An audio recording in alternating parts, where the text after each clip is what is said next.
Hello there. Welcome to Just the Discs.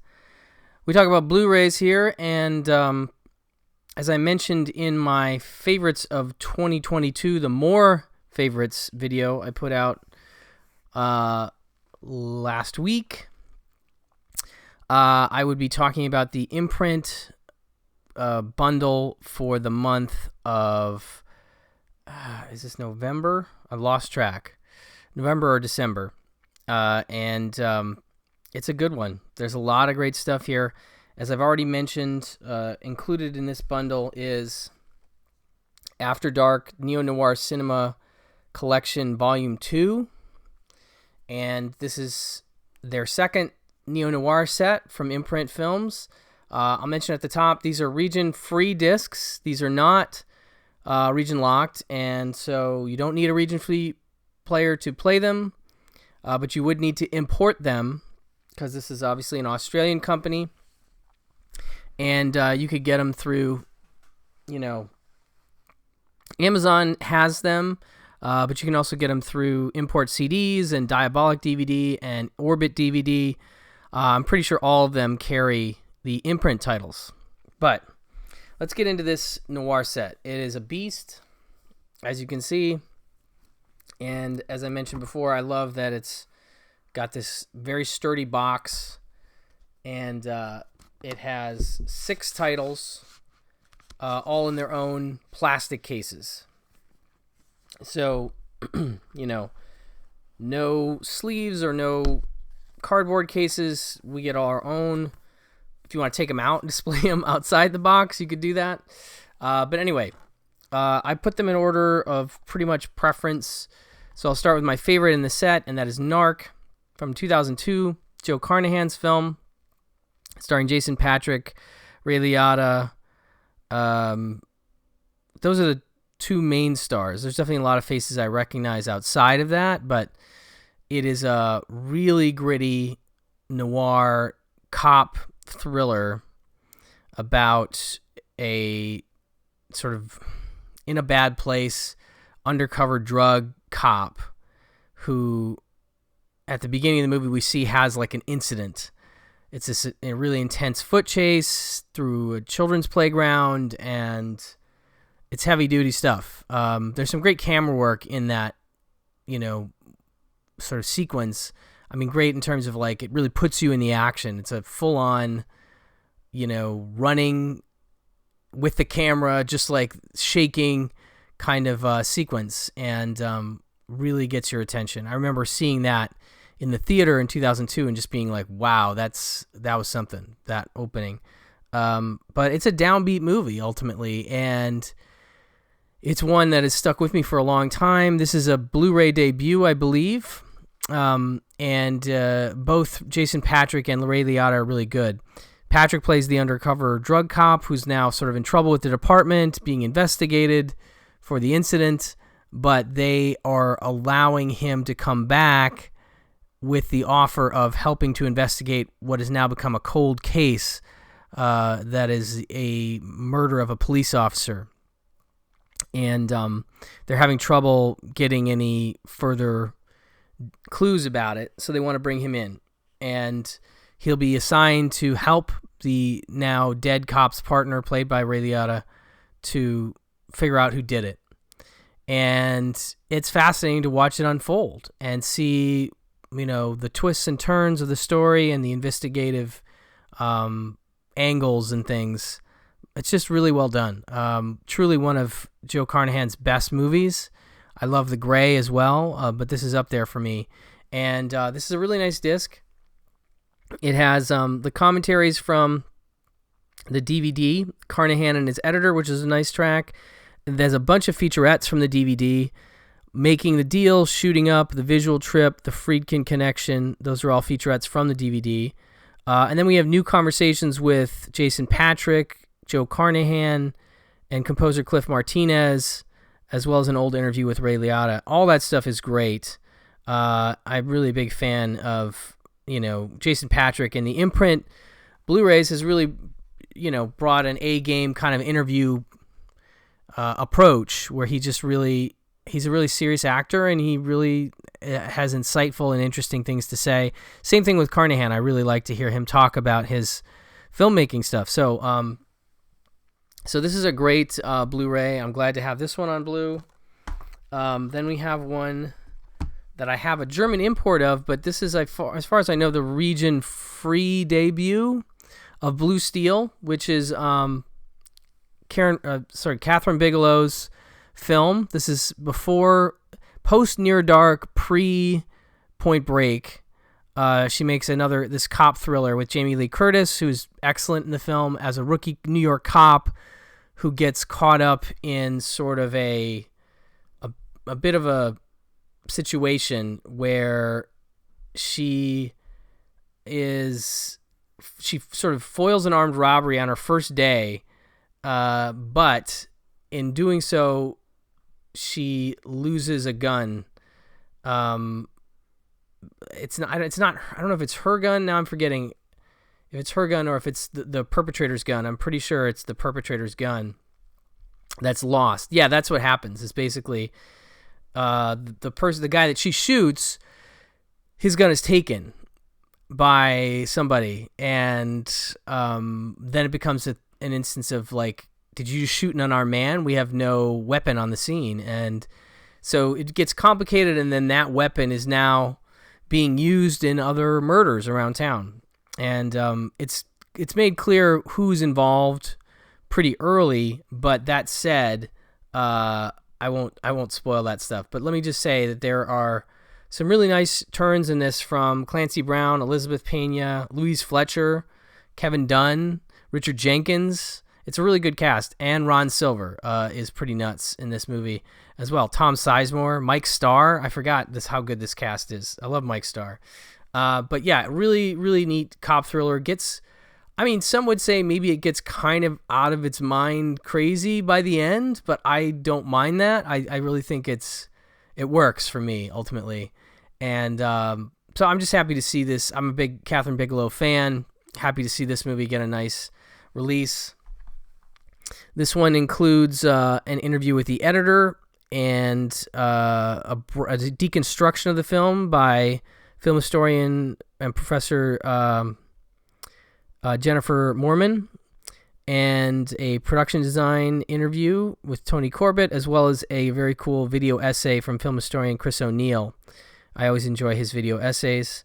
So very solid Blue Steel release. Then we have Way of the Gun. Now this is directed by Christopher McQuarrie, who made his directorial debut with this film, I believe, and this is sort of him following up the success he had with writing the script for The Usual Suspects. And it's a great neo-noir with an equally interesting cast. The main characters are named Longbaugh and Parker, like Butch and I can't remember what that's a reference to, Butch and Sundance, if I recall. But they're criminal drifters without sympathy, and they get in over their head after a kidnapping and holding for ransom of the surrogate mother of a powerful and shady man. So it's kind of like they take this woman hostage, but they don't kind of realize exactly what they're going to be dealing with. And the supporting cast includes Juliette Lewis, James Caan, Taye Diggs, Nikki Katt, Jeffrey Lewis. Sarah Silverman has this a little bit in the opening that's pretty funny. Scott Wilson. It's a really nice cast, and it's got one of the great shootouts that I've seen in a movie. Like, people talk about like Heat. I'm talking about more recent shootouts, I guess. And this has a great one with cars and car doors, where they're like advancing the car and getting behind the doors, and it's really well done and well staged. And there's a great shootout towards the end that's also really well done and well thought out. And it's also sort of a precursor to the work that McQuarrie will do on the Mission Impossible movies. Like, those action sequences and set pieces are really well staged and thought out, and he's definitely sort of in the infancy of that with this movie, and it's good stuff. So with this one, we have the commentary with him and his composer from the DVD or Blu-ray that releases. A new commentary by film writer Travis Woods. Big fan of him and his tracks. This is a good one. Isolated music score with commentary by composer Joe Kramer. And cast interviews with Ryan Philippe, Benicio, Juliette Lewis, Taye Diggs, Nikki Katt, and James Caan as well. So a nice all-region upgrade in terms of features. It doesn't say anything about a new master, but nonetheless. Okay. Then we have Internal Affairs. This is a Mike Figgis film from 1990 as well. Really solid cast. Richard Gere, Andy Garcia, Laurie Metcalf, Nancy Travis, Elijah Wood, Billy Baldwin, Annabella Sciorra. I feel like there's some other folks in here that I remember, but I'm blanking on at the moment. Xander Berkeley is in this cast. It is about a young cop who's joining the Internal Affairs Department of the LAPD, and he and his partner, that's Laurie Metcalf's character, are soon put on this case of looking into the activities of a cop played by Richard Gere, whose financial holdings start to suggest something not so on the up and up. And he may be involved in a number of dubious and downright criminal activities. He's a very shifty guy and a womanizer and a manipulator, and he starts to turn his attention to the Andy Garcia character. And it's sort of like, you know, how, can he protect himself? Can he manipulate Andy Garcia? What's going to go down? And it's a really great sort of tete-a-tete kind of movie and a good cop thriller. And I'm definitely a fan. Gere is really, really good in this, as are Garcia and Metcalf. Yeah, just a really solid movie. And this one, I don't know if it has had a blue or not. It may have. It may have had one. I'm not exactly sure. In terms of features, we have audio commentary by film critics Alan Silver and James Orsini, a very solid duo and a good track. The Clever and the Corrupt interview with director Mike Figgis. This is a new interview with the director. Very cool. I enjoyed that. And His Most Dangerous Weapon interview with screenwriter Henry Bean. And One Bad Cop interview with co-composer Anthony Marinelli. Extended and deleted scenes and alternate ending. So a very nice special edition release of Internal Affairs included in this set. Then we have The Yards. This is James Gray's film. James Gray just did Armageddon Time this year, but this is 22 years ago. An early big studio thing for him. And, an equally great cast, including James Caan again. This includes, in this cast, as you can see, Mark Wahlberg, Joaquin Phoenix, Charlize Theron, Ellen Burstyn, Faye Dunaway. It's a real dynamo group of actors. And the idea is that in the rail yards of Queens, contractors repair and rebuild the city's subway cars, and these contractors the contracts are lucrative, and so there's corruption and graft running rampant. And when Mark Wahlberg's character, Leo Handler, gets out of prison, he finds his aunt married to Frank Olchin, who is James Caan, one of the big contractors, and he's battling with a minority-owned firm for contracts, and so things get complicated, we'll say. But it's a movie that I hadn't thought about in a long time until this set, and I do like James Gray as a filmmaker, and this is an interesting earlier entry, and certainly not his first by any means, but this one I think might have a blue. I'm pretty sure it does, but I may be thinking of something else. Audio commentary by writer-director James Gray and Steven Soderbergh on the director's cut. That is fantastic. I love both of those gentlemen. Individually, I'd love to hear them speak about anything. Together, they are incredible. And then you have a solo commentary by James Gray on the director's cut. So this disc is worth it alone for just that. Then we have new stuff, Creating Authenticity, interview with James Gray, a new one, also fantastic. You're not going to necessarily get all new stuff when you've got 2 commentaries with him, but it's still neat to see him in an interview that's new. Motherhood Through the Method and Ellen Burstyn on her life and career in the Yards interview. Excellent.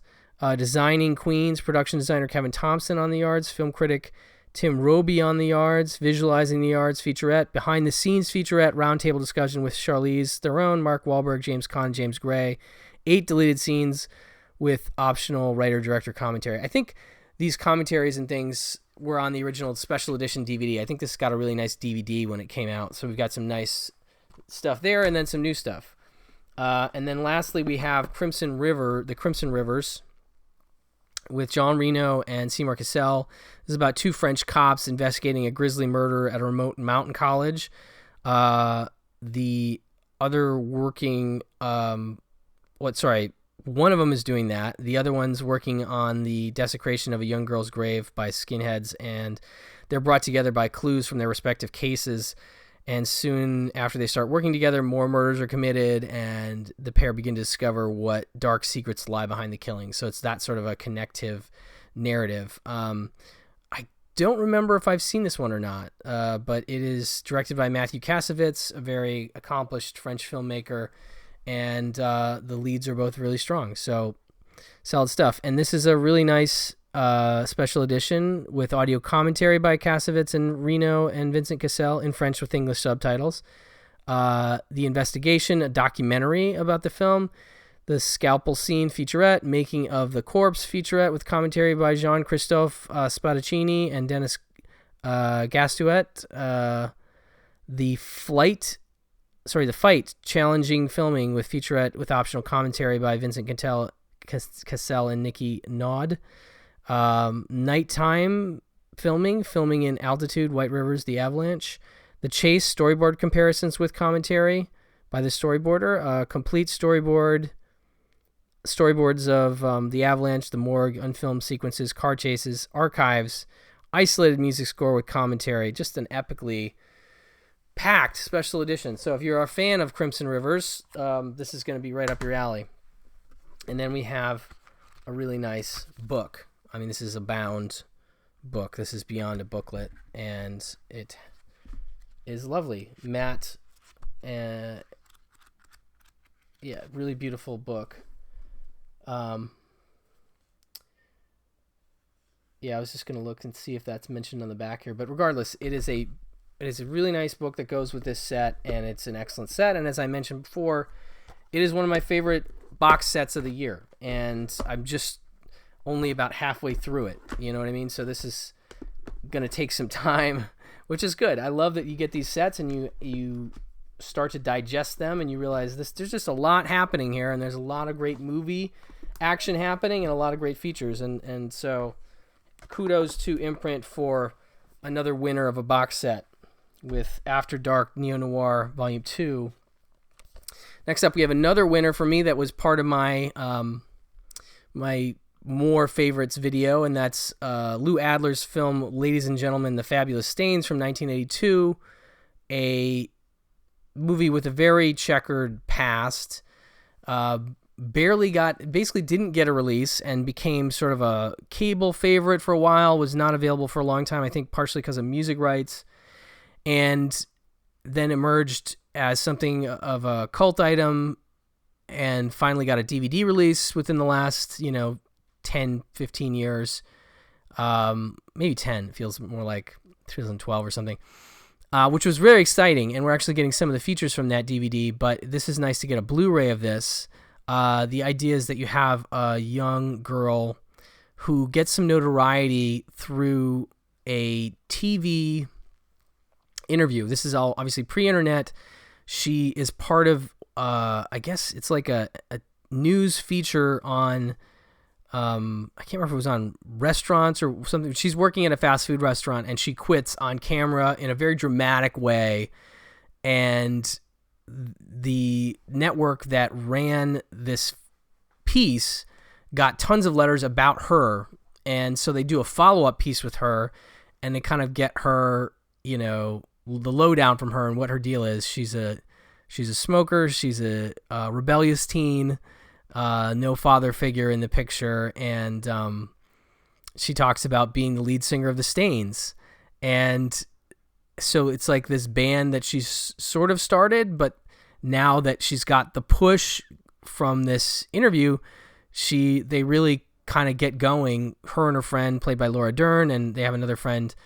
They are the Stains, and they start playing gigs. And because of this TV exposure, they start to pick up some heat. And because they're just really an interesting and, again, rebellious group, even though they can't even play that well, they come out and look like this with this, crazy hair, and they just capture the zeitgeist of the time, and young girls are fascinated by them, and they suddenly start to take off, and they are able to get on tour with an older sort of punk band, and then you get to see behind the scenes on the tour, and things get dark in terms of that, and it becomes sort of an allegory about be careful what you wish for and the power of fame and the responsibility of said fame.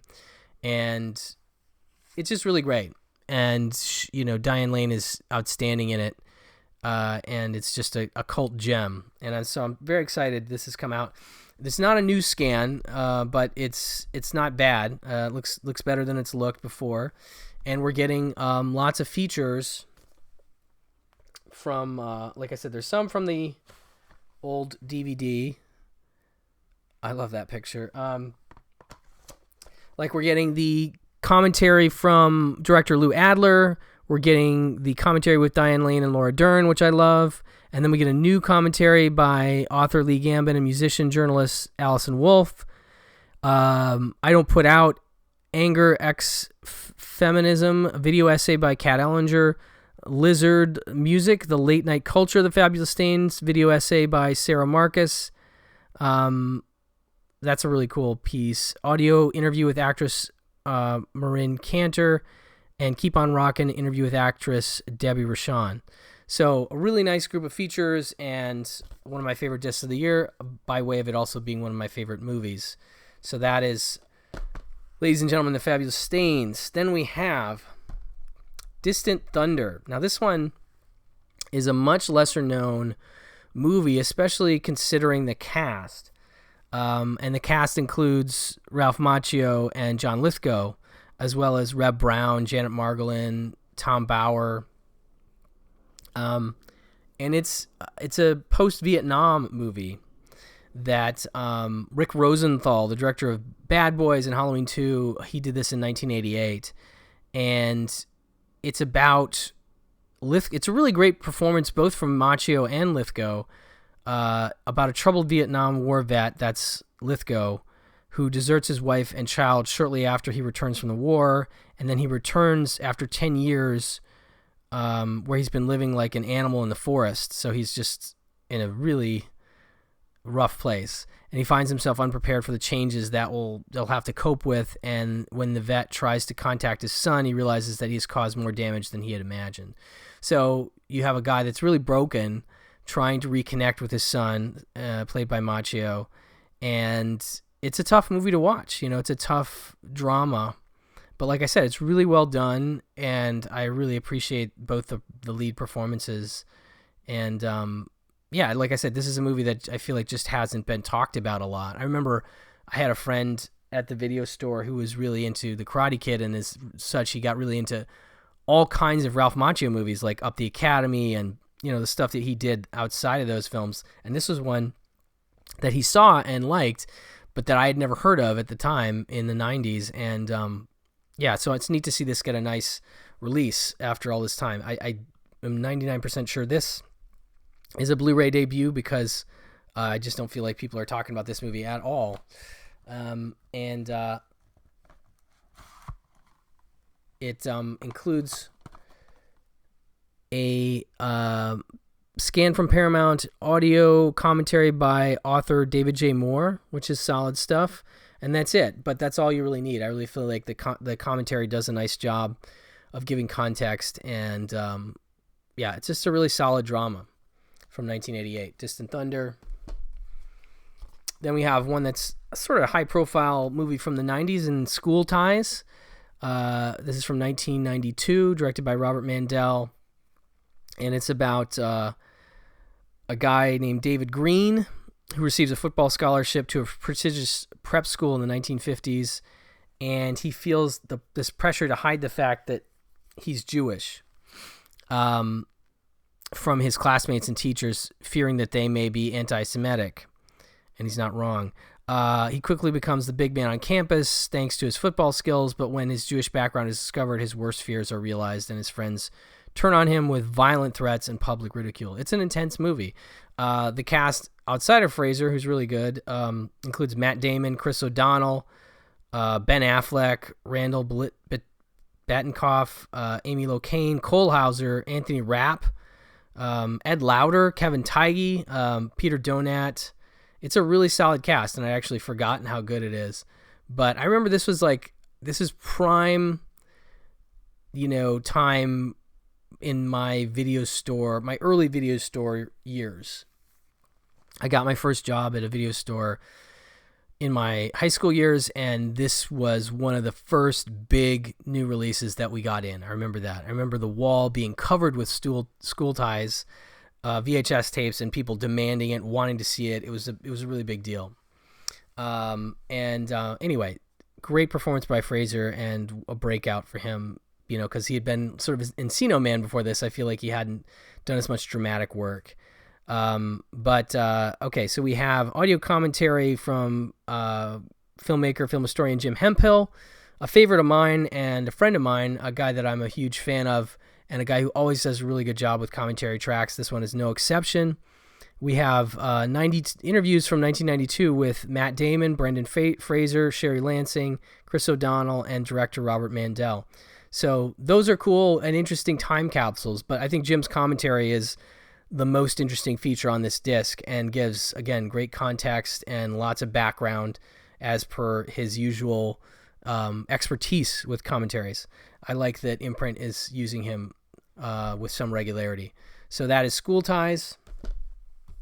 Then we have City of God from 2002, 10 years later. And this was a big sort of art house breakout hit, critical hit in 2002, and it's about a guy named Buscape who was raised in a very violent environment. Despite feeling that all odds were against him, he finds out that life can be seen with other eyes. It's sort of about him in this violent neighborhood and finding his way through some experiences he has, out of that sort of lifestyle, or at least trying to find his way out. And it was a big deal at the time. I remember that. But this one is, I think, gotten a Blu-ray as well somewhere. But I'm just thinking the features on this, I don't know if there's anything. Anyway, you have a conversation with Fernando Meirelles, who is the director of the film, and then we have News from a Personal War documentary, which I believe is one of his docs, and that's really cool to have as well. It's one of those movies that I didn't totally connect with at the time, but am certainly open to trying to just find my way in with, like it was just one of those movies that was heavily praised at the time and has become like a real favorite for a lot of people. And it was a beautiful movie, if I recall, but maybe not exactly my bag. But that said, it is definitely a cool flick and great to see an imprint release of it. So that's City of God. And then lastly, we have one more box set. And this is kind of a big deal one, too. And this is the film's, well, it's directed by Roland Joffe. It's a 4-film box set of his films: The Killing Field, The Mission, Fat Man and Little Boy, and City of Joy. And again, I love these box sets. I love how they're put together. And it's 4 separate discs. So we'll talk about one at a time here. You have The Killing Fields, and this was a big critical favorite in 1984 when it came out. It's the real-life story of a friendship between two young journalists, an American and a Cambodian, during the bloody Khmer Rouge takeover of Cambodia in 1975, which led to the death of 2 to 3 million Cambodians during the next 4 years until Pol Pot's regime was toppled by the intervening Vietnamese in 1979. So it stars Sam Waterston and Hang Nor, who won I believe won the Oscar, and then it also has Craig T. Nelson, John Malkovich, Julian Sands, Spalding Gray. It's a really nice cast, but like one of those sort of heavy award type movies that came out in the mid 80s. But I do remember it being like held up as one of the great films of that period, and it's been a long time since I've seen it. So I definitely am looking forward to checking this one out again. It has some features, as you can see, like a lot. Audio commentary by director Roland Joffe. Exchanges of trust. Actor Julian Sands remembers the killing fields. That's a new interview. Violence and desperation. Cinematographer Chris Menges remembers the killing fields. Also from this, it's a new feature. Requiem for a Ravaged Land. Scoring the Killing Fields. A documentary on composer Mike Oldfield's score. Mike Oldfield did some music for The Exorcist, if you might recall. And then this has 2 discs, so it's got a bonus disc. The Killing Fields of Dr. Hang S. Nor, a feature-length documentary. And then Like a Rose music video, Making of the Killing Fields, David Putnam on the Killing Fields, interview with Roland Joffe, Bruce Robinson, Sidney Schanberg, and Dith Pran, and then Sam Waterston and Hang S. Nor from 1984. So tons of features, including a full extra documentary, which is great. So you're really getting a lot from this one. This is a Criterion level release.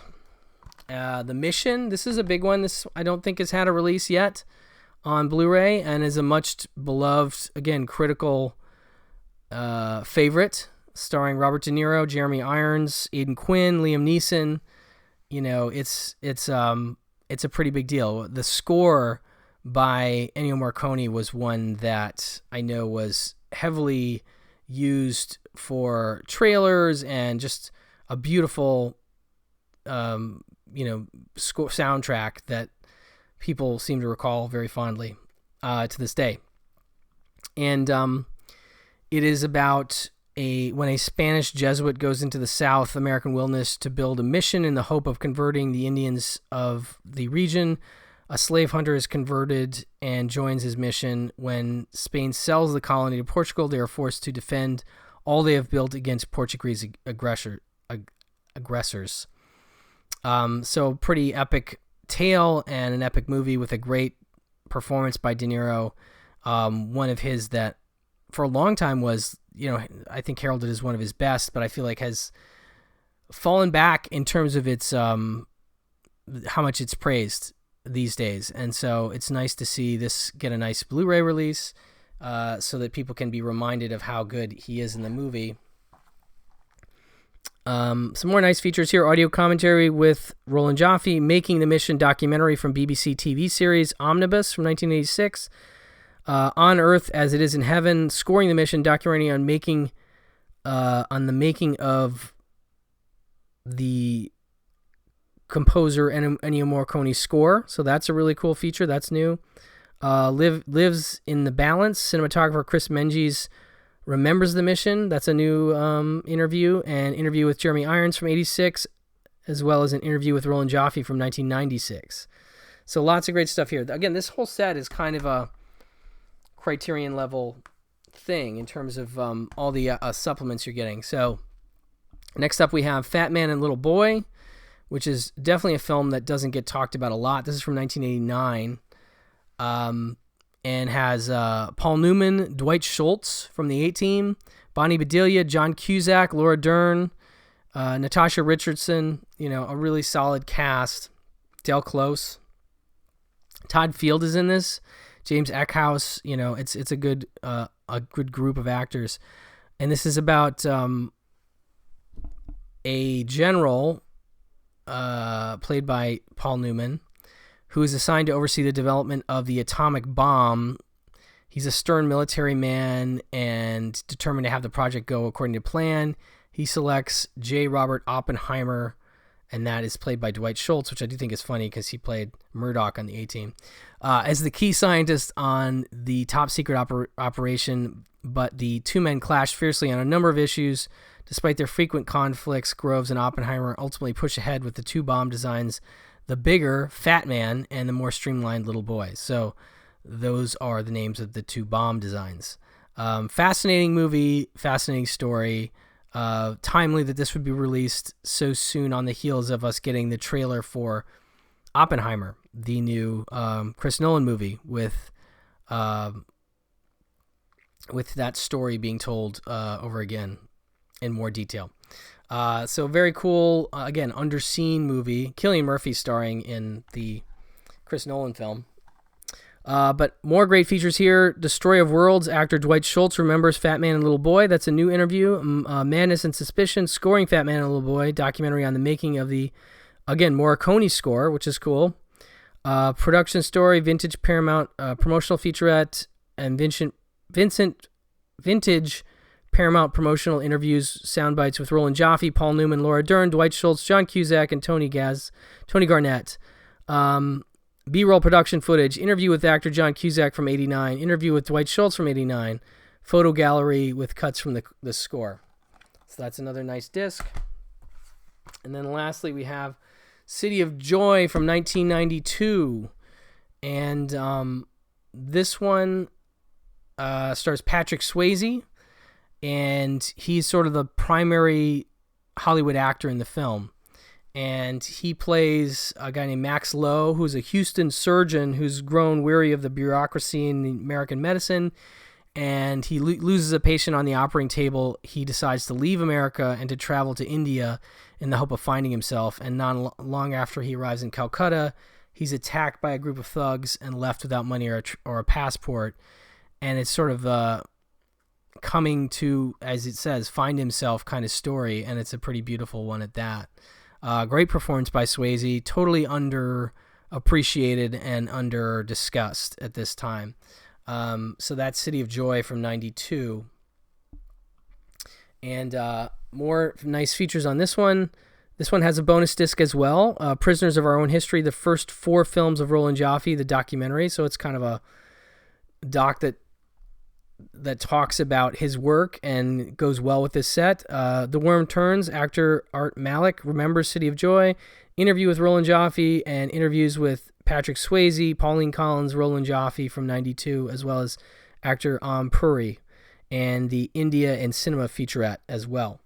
So just an epic box set, really, from Imprint. I love that you get 2 box sets with this month's stuff, and both are great. I'm really excited that there may be more, hopefully, neo-noir sets coming, and we'll see. But I do hope that these have done well enough. Seeing 2 produced in the same year would, to me, indicate that they're doing well enough that we maybe get another one, and so fingers crossed. But anyway, thank you for watching. Thank you for listening, and I will talk to you soon. Bye-bye.